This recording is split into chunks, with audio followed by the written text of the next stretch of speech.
Sometimes people see the surface and think they've seen everything. They glance at your uniform, your posture, your silence, and they decide you're ordinary. They think they know who you are just because they see you carrying someone else's briefcase or standing in the background. They don't see the long nights, the hidden scars, the weight of the missions that never made it into the reports.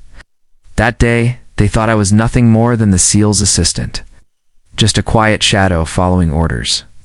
But that illusion shattered the moment the Admiral saluted me first, and the whole command room froze in disbelief. My name is Daniel Hayes. Inside the Navy command building, I was a ghost in plain sight. People passed me every day without really seeing me. To them, I was the errand boy, the man who held doors, fetched files, poured coffee, and spoke only when spoken to. The whispers followed me everywhere. He didn't make the cut. He's just an aide. Probably someone's favor hire. I could hear the chuckles, see the smirks that people tried to hide but never did. But I never reacted. Ow. I stood where I was. Told to stand, spoke only when necessary, and disappeared when the talking stopped. What they didn't know could have filled volumes. Beneath the surface of my title lay missions too classified to exist on record, and nights that still haunted my sleep.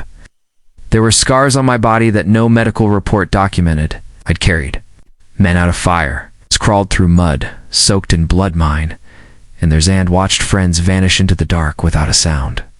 But silence was the assignment. My life was built on secrets, and those secrets were what kept others alive. Some days, I caught my own reflection in the glass doors of the building and wondered if I had become the disguise. When you live behind a mask long enough, it's easy to forget who you are beneath it. Then came the morning when everything changed. The air was tense, sharper than usual. You could feel it in the way people spoke in short, clipped sentences, their voices low. Rumors had spread across the base like wildfire. Admiral Fletcher was arriving. And Fletcher wasn't just any visiting officer. He was the man whose word could end careers. His reputation was a storm cold, calculated, and unstoppable. Officers ironed their uniforms twice, polished their medals until they gleamed like mirrors. No one wanted to be the one who caught his attention for the wrong reason. I followed Commander Lewis down the corridor toward the main briefing room, my arms full of reports and sealed folders. My orders were simple: assist, stay invisible, and keep quiet. The room was already crowded with high-ranking officers' men who wore their medals like armor, spoke in tones that demanded attention.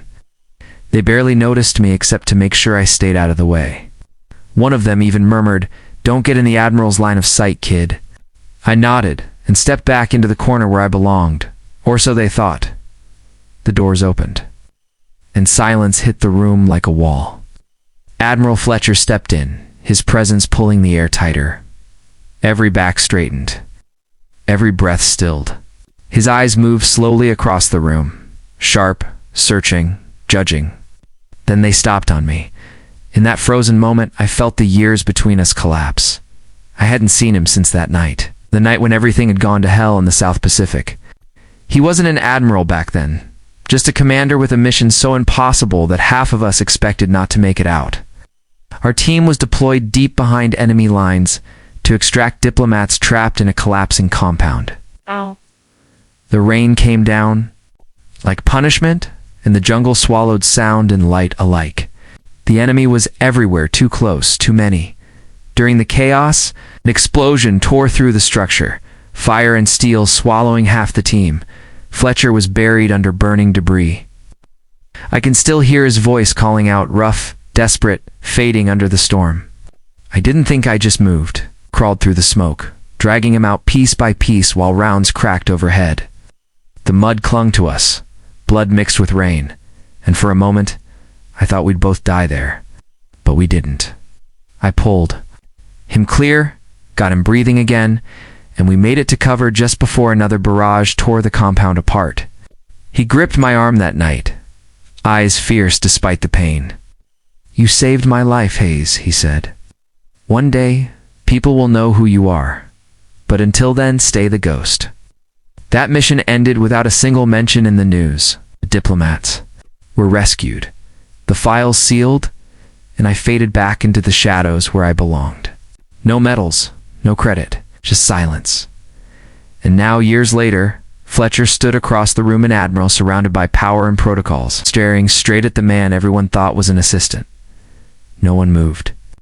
The officers stood rigid, waiting for the Admiral to salute the commander as tradition demanded, but Fletcher didn't turn toward Commander Lewis. He didn't even glance at the rows of decorated men who waited for his approval. He walked past them all. Each step echoed in that suffocating silence until he stopped right in front of me. For a second, his expression softened, almost imperceptibly. Then, in a moment that broke every rule of rank and order, Admiral Fletcher raised his hand to his forehead and saluted me. You could hear the disbelief ripple through the room like a physical wave. Aides don't get saluted. Admirals don't break protocol. Yet there it was, real, undeniable. I returned the salute, my heart heavy.